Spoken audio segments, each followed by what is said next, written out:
ডিম হচ্ছে এমন একটা খাবার যেটা পছন্দ করে না এমন মানুষ মনে হয় খুঁজেই পাওয়া যাবে না। আবার ডিম দিয়ে তৈরি হয় কিন্তু অফুরন্ত সব খাবার, নানান ধরনের নানান স্বাদের সব খাবার কিন্তু এই ডিম থেকেই তৈরি হয়। তবে আমরা খাওয়ার ক্ষেত্রে বেশিরভাগই ডিম ভাজা অথবা ডিম রান্না করেই খেতে পছন্দ করি। তবে আজকে আমি ডিমের কিন্তু একটা আনকমন রেসিপি তৈরি করব। হ্যালো এভরিওয়ান, আসসালামু আলাইকুম, ওয়েলকাম টু স্মৃতিস ডায়েরি। তো আজকে আমি তৈরি করব ডিমের ভাপা রেসিপি। অনেকে হয়তো নামটা শুনেছেন, অনেকে তৈরি করে খেয়েছেন, আবার অনেকে হয়তো বা খাননি, নামটা শুনেননি। তো ডিমের ভাপা রেসিপির জন্য প্রথমে আমি এখানে 4টা ডিম ফেটিয়ে নিয়েছি ভালো করে, তারপরে একটু সামান্য মরিচ আর লবণ দিয়ে নিয়েছি। এবার একটা বাটিতে আমি তেল ব্রাশ করে দিয়েছি, তারপরে আমি এখানে ডিমগুলো সব ঢেলে নিয়েছি। তেল ব্রাশ করার কারণ এটা যখন আমি ভাপা দেওয়ার পরে বের করব খুব সহজে এটা বের হয়ে আসবে, সমস্যা হবে না। তারপরে এই তো আমি একটা রাইস কুকারের ভিতরে একটা স্ট্যান্ড বসিয়ে দিয়েছি। তার এখন রাইস কুকারের ভিতরে আমি বাটিটা বসিয়ে দিয়েছি। তারপরে কিছুটা পানি দিয়ে দিয়েছি যাতে পুরোপুরি ডুবে না যায়, আবার পানির ভাবটা সম্পূর্ণ পায়।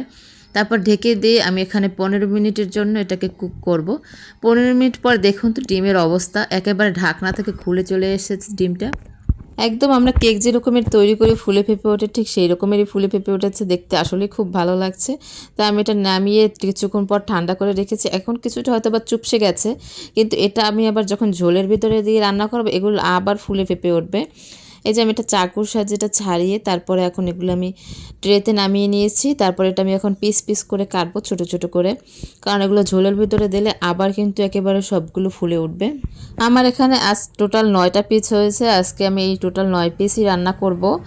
তো এই তো আমার পিস করা হয়ে গেছে। এবার আমি একটা প্যানে তেল গরম করতে দিয়েছি, তারপরে তেলের ভিতরে এখন আদা রসুন আর পেঁয়াজ বাটা দিয়ে দেবো একসাথে।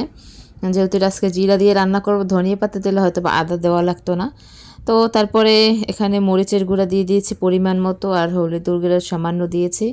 তারপরে পানি দিয়ে ঝোলটা ভালোভাবে কষিয়ে নিয়েছি। ঝোল কষানো হয়ে গেলে আমি যেহেতু আলু দিয়ে রান্না করব, তাই সামান্য আলু আমি লম্বা লম্বা করে কেটে তারপরে সেটা একসাথে ঝোলের সাথে ভুনা ভুনা করে নিয়েছি। এই তো আলু কষানো হয়ে গেছে, আমার আলু কিছু সেদ্ধও হয়ে এসেছে। এবার আমি পানি দিয়ে দেবো এর ভেতরে। তো পানি দিয়ে এটা কিছুক্ষণ পানিটা ফুটিয়ে উঠলে তারপরে আমি এর ভেতরে ডিমের পিসগুলো দিয়ে দেবো।